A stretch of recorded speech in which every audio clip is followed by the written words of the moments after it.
Hoje nós estamos aqui no programa de Médico para Médico com o Dr. César Vilar, oftalmologista de nome, que veio, entendeu, somar muito nessa oftalmologia do Piauí. Muito obrigado por ter aceito nosso convite. E nós vamos começar a perguntar assim, quem é César Vilar? Então, Evaldo, obrigado pelo convite. Eu sou médico, oftalmologista, como o senhor falou. Sou daqui de Teresina, sou filho de um médico oftalmologista, é bastante conhecido, Dr. Vilar. Estudei a vida toda aqui, uma boa parte, né? Então, fiz ensino primário, médico aqui na cidade, né? Nas escolas daqui. Fiz a minha faculdade de medicina aqui na Universidade Federal, na turma 68. Assim que eu me formei, eu entrei na especialidade, né, na residência médica. Fui ao interior de São Paulo, na cidade de Botucatu, na Universidade Estadual Paulista, a Unesp, fazer a minha residência em oftalmologia. Os 3 anos, quem fez residência sabe, é um período fantástico da vida, onde você cresce muito, você aprende muito todo dia.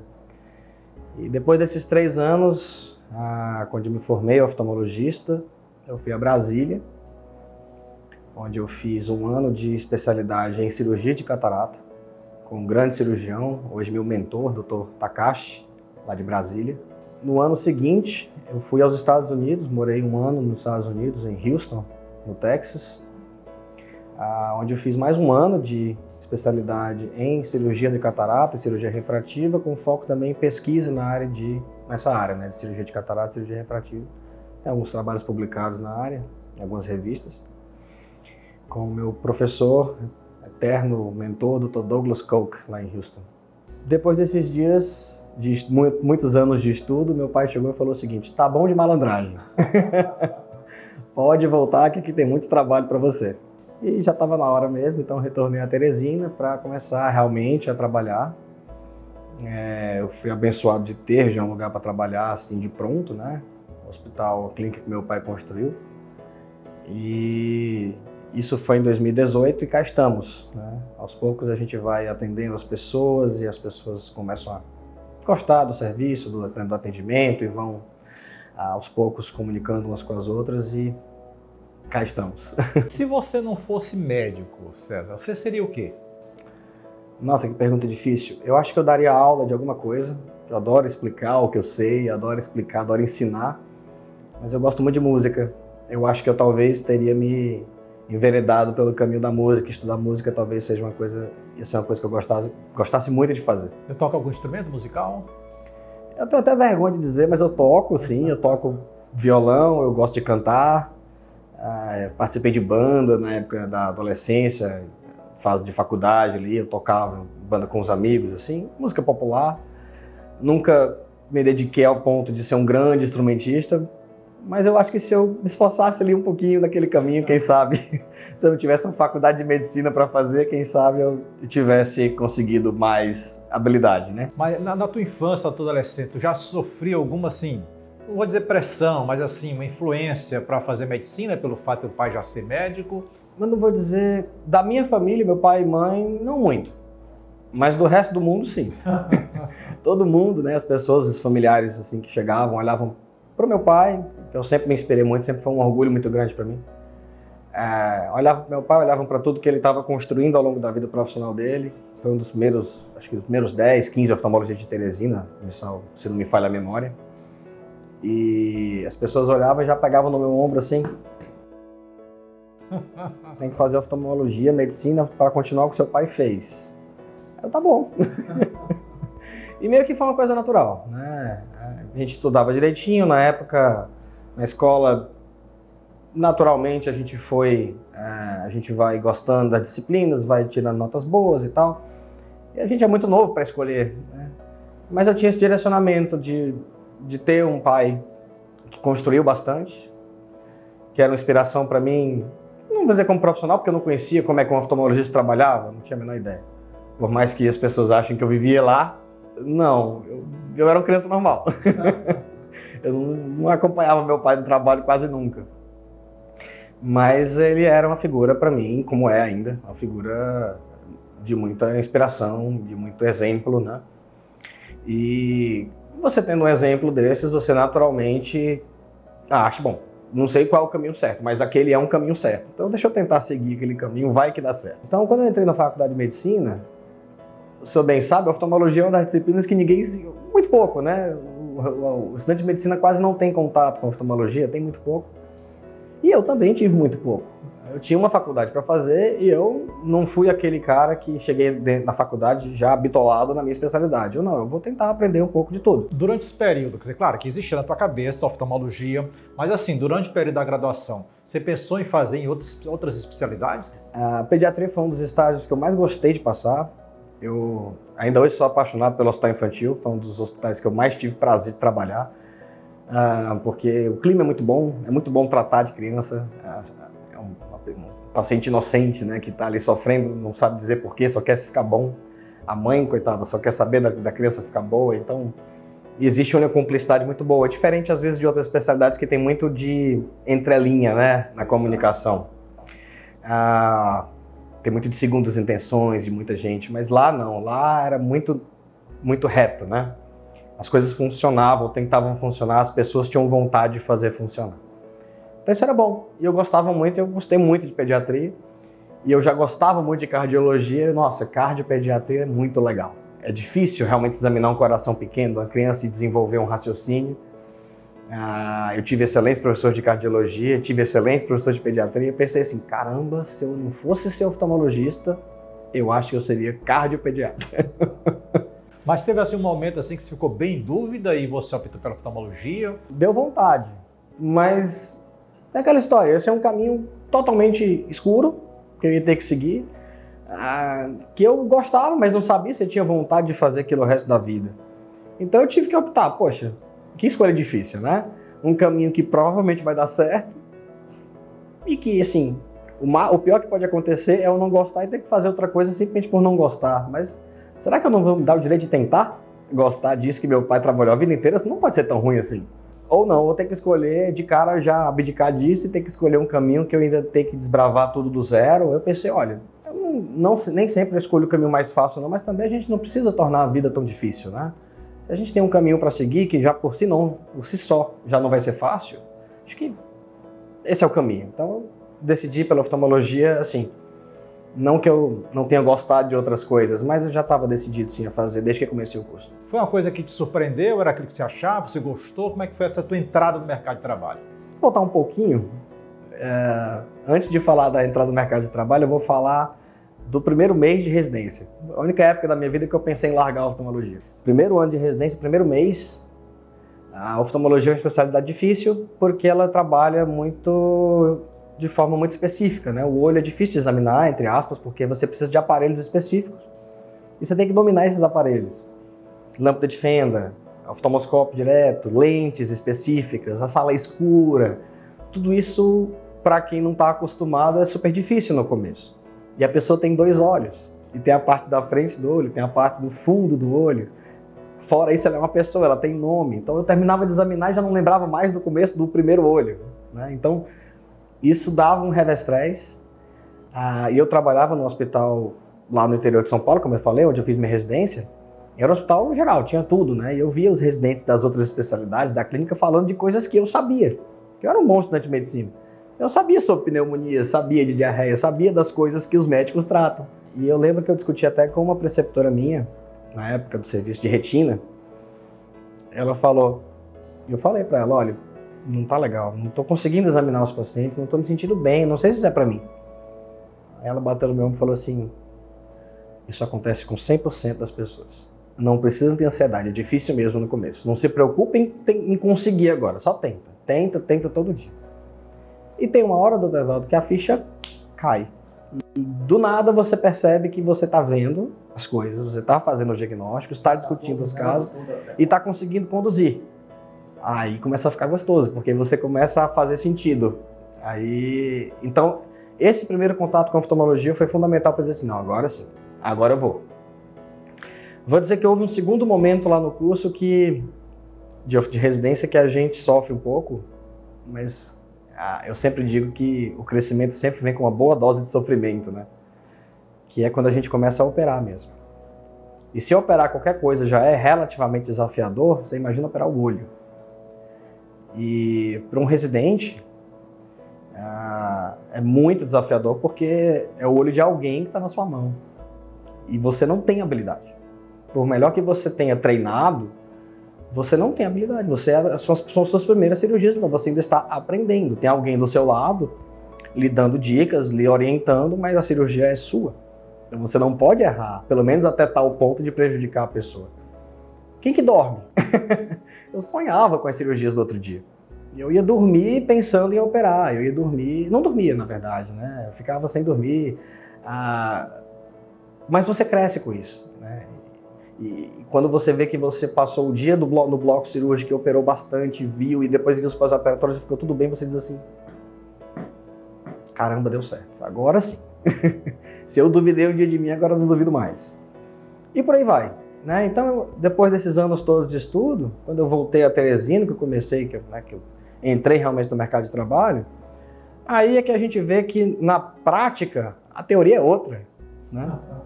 Na prática a gente vê que é muito mais sobre resolver pequenos problemas do que ser o melhor oftalmologista do mundo. Né? Então, parece muito com questão de vestibular. Eu tinha um professor de matemática que dizia que você não passa no vestibular não é porque você erra as questões difíceis, não. Essas todo mundo erra. Você não passa porque você erra as fáceis. Então, você realmente tem que ser bom nas coisas que são mais frequentes, né?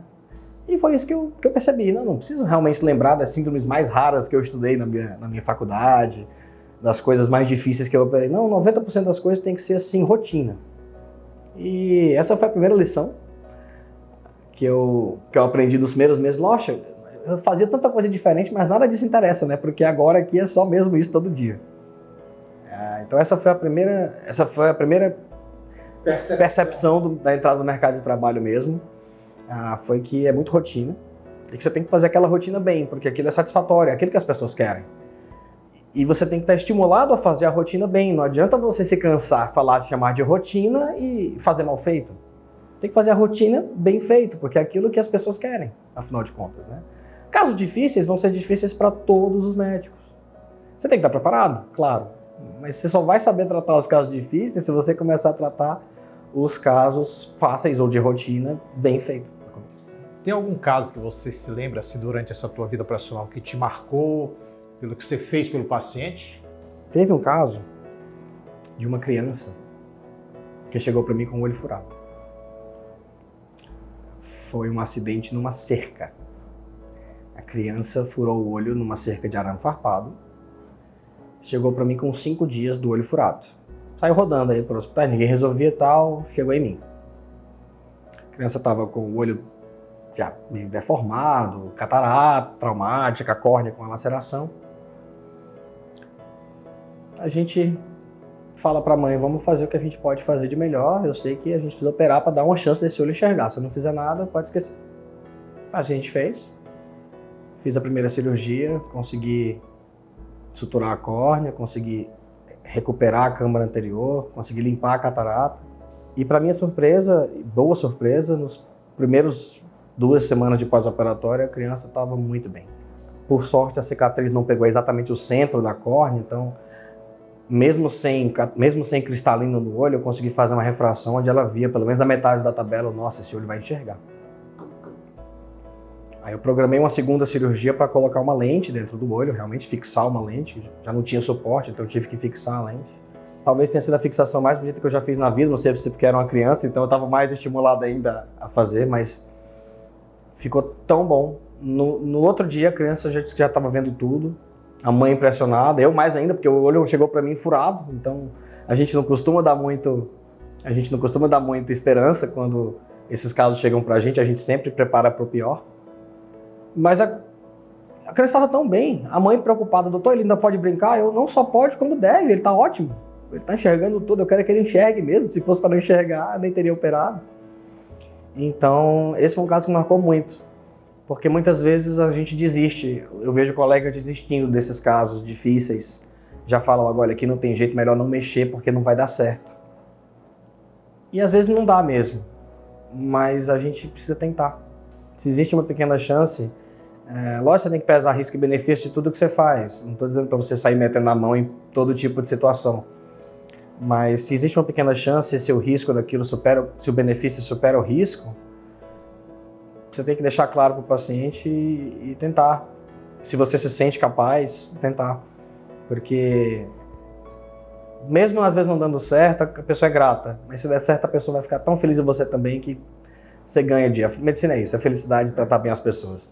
Agora, ao longo dessa tua profissão, que hoje realmente a oftalmologia, você lidar com a visão, realmente é uma dádiva que você tem nas tuas mãos, que faz, como esse caso você contou, né, faz toda a diferença, né?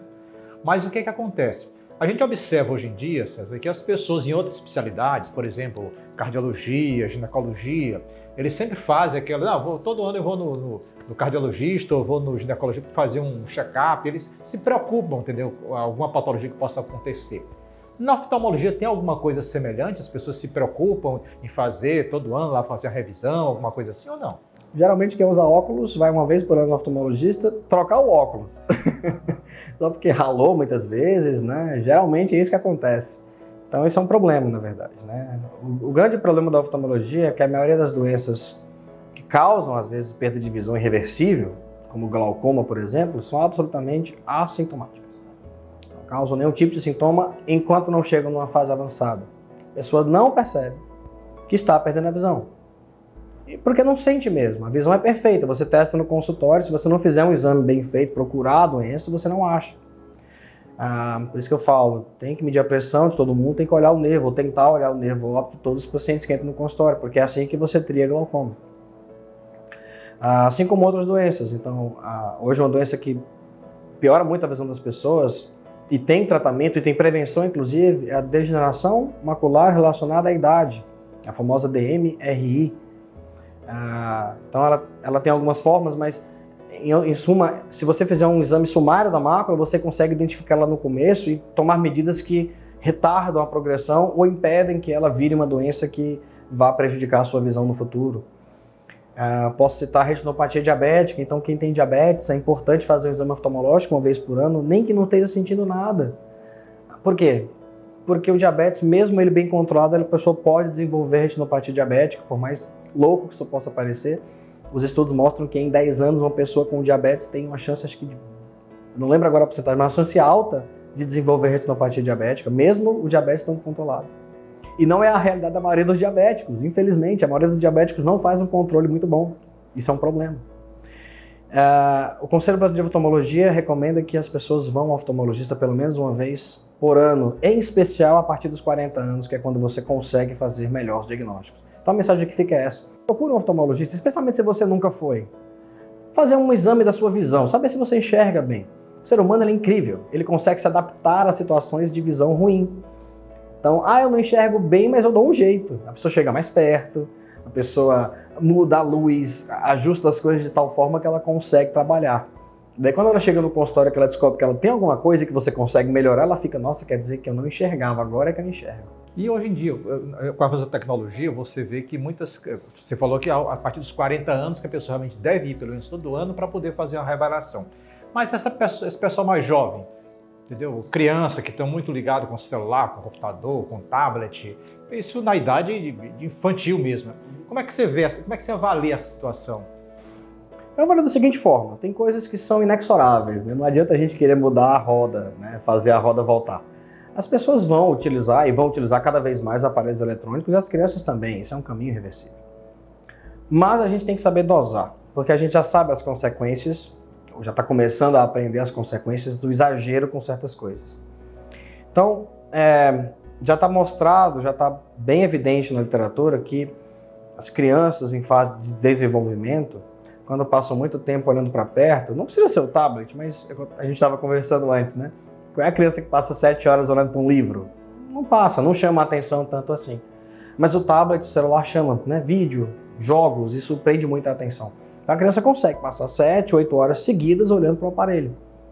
Isso cria um estímulo muito forte no olho que, cortando um pouco aqui o caminho, o que acontece é que a pessoa desenvolve miopia. Isso tem sido mostrado que a miopia, né, a visão embaçada para longe, acaba acontecendo com mais frequência nas pessoas que fazem muito isso na idade de desenvolvimento. Então na Ásia já é uma epidemia forte, epidemia de miopia. Mais de 70% dos chineses são míopes das áreas urbanas, né? E isso cria um burden, né? um problema muito forte de saúde, porque é uma carga de óculos, é uma carga de outros problemas que acabam tendo que ser resolvidos. Então a recomendação para essa faixa etária não é que não pode usar, até porque o uso em si não vai causar nenhum problema, a princípio, irreversível, severo para a visão, né? Mas usar com parcimônia.